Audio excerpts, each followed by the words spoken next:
Hi, my name's Claire and I'm a university student at the University of New England and I'm studying sports psychology. Today I'd like to talk to you about self-determination theory and motivation and how that applies to my family. So I'm a mother of three and I proudly attend a great number of sporting events.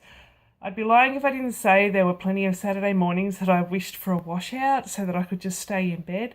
But that doesn't happen very often, so I'm forced to get up every week with my children and get them out the door. Sometimes this can be really easy and sometimes it's more difficult. It really depends on their level of motivation for the sport they've chosen. So why does their level of motivation matter so much? Well, that's something that two theorists, Ryan and Deci, set out to explore when they proposed self-determination theory. These guys propose that the best kind of motivation, intrinsic motivation, comes when the athletes themselves really love something, when they're motivated from within, when the motivation doesn't come from any external rewards. Now, we can't force a person to be motivated, but we can help by trying to create the most motivational, optimally motivational environments possible. So, what is self-determination theory? Well, basically, for motivation to remain high, an athlete needs to meet certain conditions, and they're the conditions to feel competent in their chosen sport, the need to feel connected to others, regardless if competing alone or in a team, and the need to feel self-determined or autonomous in their drive to compete. These factors combine to form high intrinsic motivation, which in a nutshell, that's the good stuff. That's the stuff that makes an athlete go harder, faster, stronger. That's the stuff that drives them to perform from a desire and love of the sport. That's the kind of motivation that is what pushes an athlete to be the best they can possibly be. So what happens in my house? Let's start with Miss 12. Now, this girl is the absolute poster child for intrinsic motivation. She has a hunger to compete and improve in every single sport she plays. She cries if there's a washout or if she can't go to training. The rest of us are quite happy to sit at home in the warm, and she's the one that'll be upset because she missed out on a chance to try and better herself in some way. She constantly looks for ways that she can improve her game or her technique, and ways that she can connect with others to discuss the sport, to practice the sport, to find out more about the sport. When she's working for Little Athletics, she's working alone, but she works just as hard within a team when she plays soccer.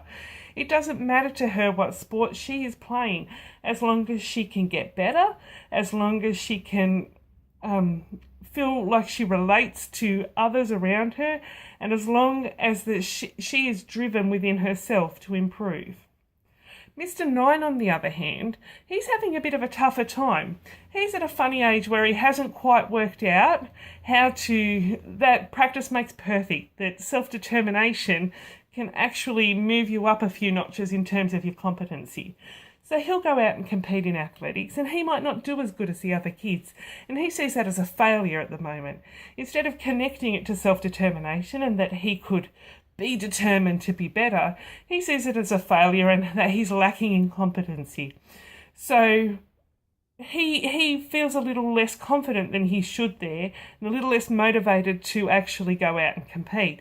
But when you put him on the soccer field, he might not be the most talented player on his team, but his teammates all embrace him and encourage him, give him positive reinforcement that his skills are building. He feels more confident, he's more determined to improve, he does not want to let his team down, and he loves the game. He's out there now, as his coach always tells me, for the 3 Fs. Fun, fitness and friendship. And that is what motivates Mr. 9 right now. Miss 16, on the other hand, she's a whole different story. Like any typical adolescent, she doesn't like her failures being in the limelight. At this age, when she's decided to no longer compete in Little Athletics, and that's fine. At this age, you get a lot more elite athletes that are training for specific events, and if you're just there for the fun and the fitness, you really can't compete, and it really does bring you down a little when your competencies are nowhere near those of others. Her self-determination to just go for fun isn't high enough, and the connectedness, that's not enough when she's feeling really rather low in the competency range there. But she also plays soccer, and while her team isn't the best, she's a lot more motivated when she can interact with her peers and not feel like it's just her in the limelight. This way her confidence and competencies are growing. She's also always connecting and being able to feel more self-determined in how she progresses with that sport. On the other hand, she's also managed to pick up refereeing for soccer. Now, I'm finding that rather than the sport itself, this is the most intrinsically motivating activity for my daughter. She has plenty of positive reinforcement from experienced referees who are training her and bringing her up through the ranks and allowing her to actually make a mark as quite a successful female referee in our area. I don't mind what my kids do as long as they feel intrinsically motivated to do it. So therefore, if she'd like to take a break from sport and concentrate on refereeing, I would totally support that because it's something that she is very motivated to do and therefore more likely to succeed in it. Whatever my kids' motivation, it's simply my job to be the taxi driver and be the support for them so that they can make decisions that really ultimately make them feel better and sustain their needs and their motivations. Thanks for listening.